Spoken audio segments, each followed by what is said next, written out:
Welcome to Psychology Corner. This is the audio version of the Psychology of Squid Game The Challenge 2023 Netflix reality competition show analysis.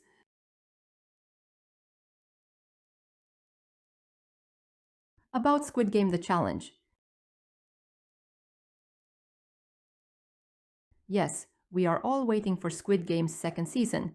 And no, this new TV show wasn't it, even though many viewers and even some publications have treated it as such. I have no idea why, but the online reviews quite frequently mention that expectation and the subsequent disappointment. This minor human issue aside, Squid Game The Challenge is a new reality competition show based on the insanely popular series, with a high chance of becoming quite loved by the public itself, once the audience figures out this is not a continuation of the initial TV show, and the producers figure out how to create suspense of a superior kind, since thrills were quite rare during this first season. If you are a fan of Squid Game, you will likely love the challenge as well, especially since the competition is taking place in some of the familiar, enormous, gorgeous sets and features most of the games in the original series, such as Green Light, Red Light, Dalgona, and the Glass Bridge. While the game show fails in certain respects to match its inspiration, it definitely provides an interesting experience for the viewers, one that's enhanced if you are willing to see the competition as more than a simple set of steps for the winner to get the $4.56 million cash prize and decide to consider the many aspects in which the challenge mirrors real life and its chaotic, unstructured way to distribute success in its many forms. I will discuss elements of this process next, how Squid Game The Challenge can help you understand life better, and why certain things happen to certain people, but not to others. Spoilers ahead. The analysis. In Squid Game the series, we followed the main character Seong Ji-hun's journey as he defeats 455 other contestants in a deadly game that leaves the single winner with a $4.56 million cash prize, severe emotional trauma, as well as many doubts and questions about themselves and about life itself. We cheered for Ji-hun and expected him to win. There was no surprise there. But the challenge was different. It started with 456 people, and we could barely keep track of the main players throughout the 10 episodes. We didn't even know who's who, let alone be able to infer who's got more chances to win. I guess this part counts as the main appeal of the reality show. It resembles real life, and those in front of the screen have a bird's eye view of the situation. Scripted bits, and what I believe to be planted contestants aside, the challenge keeps you watching because of this very reason. You have no idea what's going to happen next. And this time, since you're not an active participant and don't have to concern yourself with winning at life, you can simply relax and observe how order is shaped out of randomness. Here are a few elements that caught my attention. Competition is everywhere, all the time. We all want something in life. Money, attention, recognition, relationships, jobs, you name it. To get what or where we want to, we have to compete against other people who want the same thing. This is valid for most finite resources, and even for many of those considered infinite, when, for example, we all want a result at the same time. Even if you don't consider yourself competitive, you will engage in life's contests every day, one way or the other. Even if you go to the grocery store to get bread, once you take it from the shelf, it means the supply is now diminished, and this can potentially cause others to not be able to buy bread that day, or go for a different brand, or drive to a different store, etc. Whether you like it or not, life is a contest, and a deadly one too. Competition is unknown. In most contexts, you have no idea who your competition is, what are their strengths, weaknesses, and whether you can use any of that information to win. Things may become clearer along the way, but in the beginning, you have no idea who you're going against. If you apply for a job, pursue a love interest, or want people to buy your book, at the very beginning, you have no idea how many others decided that's their goal as well. Sometimes rules don't apply. Humanity managed to put some guidelines in place, both legally and socially, to try and ensure a harmonious common living for most of its members. In some contexts, these rules and recommendations work just fine, but not all life contexts are built the same. We sometimes find ourselves in situations where the rules and structure we know no longer apply. This may mean uncharted territory, a zone where players refuse to respect the previous conventions, somewhere where participants are governed by different rules, or a context where one's rules simply cannot be enforced. You have to be prepared to function and win in situations where everything you know is suspended. Rigid minds will fail. Values and principles, follow them at your peril.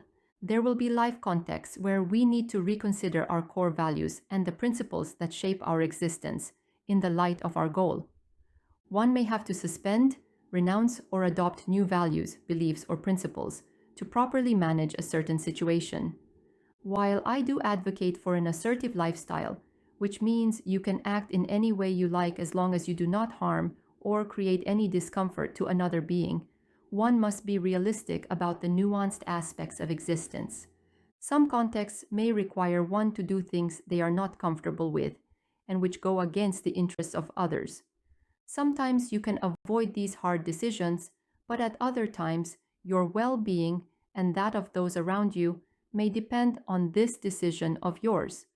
Of course, this part won't necessarily cover life and death situations, but here's just an example of the kind of situation I have in mind. If you find out you and your best friend applied for the same job, you love your friend and vowed to always support them, and you both need the job equally, would you forfeit in their favor? The same for a love interest. As for the extreme kind, consider self-defense or defending those you love. Would any of your beliefs regarding harming others be suspended in that context? Food for thought. You can only rely on yourself. Ultimately, no matter how many people cheer for you, if it ever comes to you versus them, I suspect you would be cheering for yourself. The same happens in the challenge. There is a single victor and the winner takes it all. By the way, I can't be the only one who thought families and friends participating in the game could decide to share the prize with each other, or even incentivize other players with this kind of a promise. Skills don't guarantee success. Squid Game the challenge is definitely not a competition that rewards merit. People with great skills failed to move higher in the game, while some of the alleged misfits or tag-alongs fared most of the challenges just fine.